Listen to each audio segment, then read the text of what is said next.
अस्सलाम वालेकुम नाज़रीन, मैं राजा आतिफ ज़ुल्फ़िकार हमारे हफ्ता वार प्रोग्राम पाकिस्तान अफेयर्स के साथ आपकी खिदमत में हाज़िर हूँ। इस प्रोग्राम में मैं और रज़ा सैयद आपके साथ तो पाकिस्तान के जो अहम तरीन मामलात होते हैं गुज़श्ता हफ्ते के दौरान जो गुज़रे होते हैं उन पर आपसे डिस्कस करते हैं। अगर हम देखें तो गुज़श्ता जो हफ्ता था उसमें दो चीज़ें बहुत ज़्यादा अहम रही पाकिस्तान के हवाले से। एक उसमें न्यूजीलैंड की क्रिकेट टीम का पाकिस्तान से अचानक वापस चले जाना है, और दूसरा जो अफ़गानिस्तान के अंदर तालिबान है और उनकी मौजूदगी में जो TTP कालदम जो है पाकिस्तान की, उनके आपस में लिंक के हवाले से और उनकी कार्रवाइयों के हवाले से ये चीज़ें बहुत ज़्यादा अंडर डिस्कशन रही हैं। तो आज के प्रोग्राम में हम इसी पर बात करेंगे। हमारे साथ एजाज़ सैयद मौजूद है लाइन पर। एजाज़ सैयद से बात करते हैं। जी एजाज़ सैयद, ये बताइएगा कि ये जो न्यूजीलैंड की क्रिकेट टीम गई है, उन्होंने ये तो कहा कि जी हमें यहाँ पर सिक्योरिटी थ्रेट्स थे। कुछ मुझे पता चला कि आपके पास स्टोरी है कुछ जो सिक्योरिटी थ्रेट्स थे उनके हवाले से, और कुछ फौरी वजह, ये दो अलग चीज़ें मुझे पता चली हैं। तो इस हवाले से आपके पास क्या मालूमात हैं? आतिफ साहब बहुत बहुत शुक्रिया।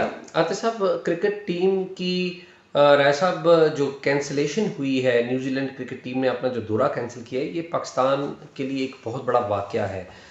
इसका जो पस मंज़र है उसे एक वीडियो में तो आपने बयान किया है कि किस तरह एहसानुल्लाह एहसान ने 20 अगस्त को 21 अगस्त को एक पोस्ट लगाई थी, और उसके बाद किस तरीके से एहसानुल्लाह एहसान से न्यूजीलैंड की गवर्नमेंट ने एक तीसरे मुल्क के जर्नलिस्ट के थ्रू राब्ता किया। एक वाक़या तो आपने बिल्कुल बयान किया और बिल्कुल वो दुरुस्त है।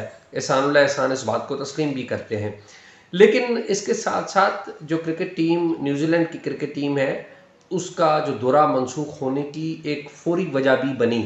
एक तो बैकग्राउंड था जो आपने बताया कि एहसानुल्लाह एहसान ने सबसे पहले इंकशाफ किया था कि दाइश कोई हमले करना चाहती है, लेकिन उसका एक फौरी रीज़न भी बनी। फौरी रीज़न ये बनी राय साहब, जो मुझे पता चला है कि क्रिकेट टीम ने हफ्ते के दिन जब ये दौरा मंसूख किया है, उससे पहले 24 से 48 घंटे पहले एक यूरोपियन मुल्क की खुफिया इंटेलिजेंस एजेंसी ने पाकिस्तान के अंदर एक टेलीफोन कॉल इंटरसेप्ट की। और वो टेलीफोन कॉल क्या थी? उस टेलीफोन कॉल के अंदर पाकिस्तान और न्यूजीलैंड की क्रिकेट टीम के जो मैच के दौरान एक दहशतगर्दी की जो प्लानिंग है वो की जा रही थी।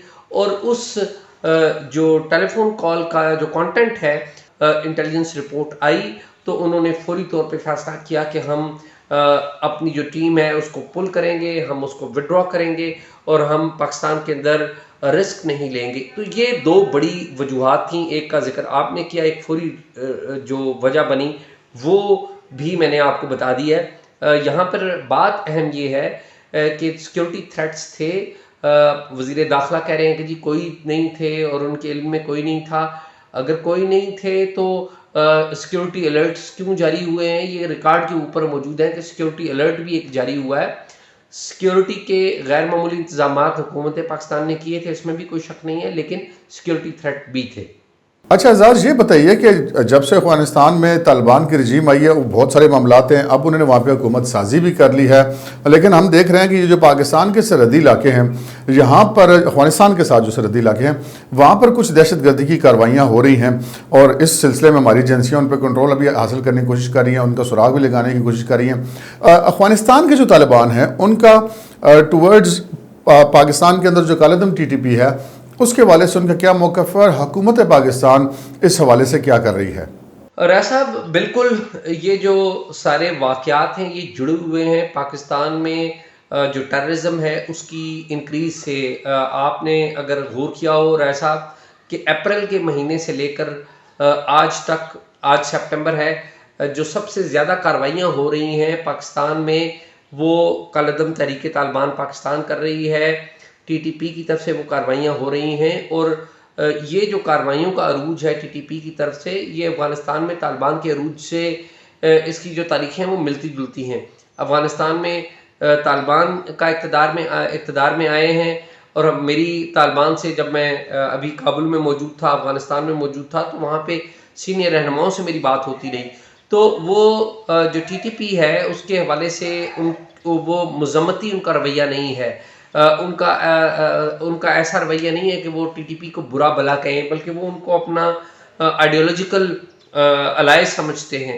और आपको इस बात का भी इल्म है कि जो TTP का कोई भी अमीर बनता है वो उसी वक्त TTP का अमीर बन सकता है जब वो جب وہ حلف لیتا ہے یا ایلیجینس بیعت لیتا ہے جو افغان طالبان کے امیر کی، تو یہ بھی ایک لازمی فیکٹر ہے ان کے سٹرکچر کے اندر، ٹی ٹی پی کے اندر، کہ ان کا کوئی بھی امیر جب بھی بنتا ہے تو وہ بیعت لیتا ہے افغان طالبان کے امیر کی.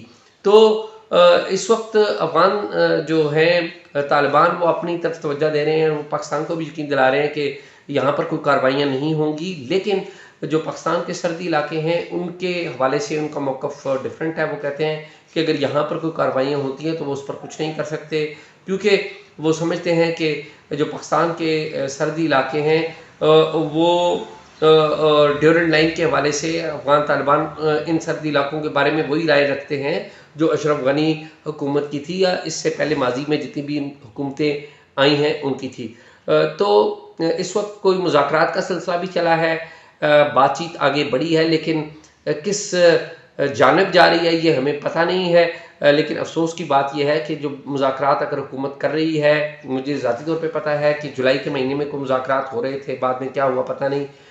پھر ایک پیشکش بھی کی گئی صدر کی طرف سے، وزیر خارجہ کی طرف سے، لیکن ابھی ان کی صورتحال کیا ہے یہ نہ تو پارلیمنٹ کو بتایا گیا ہے نہ ہی قوم کو بتایا گیا. بہت بہت شکریہ اعجاز سید آپ کا، آپ ہمارے ساتھ تھے. ناظرین، اعجاز سید سے آپ نے سنا جو پاکستان کا موقف ہے کالعدم ٹی ٹی پی کے حوالے سے، وہ بھی آپ نے سنا.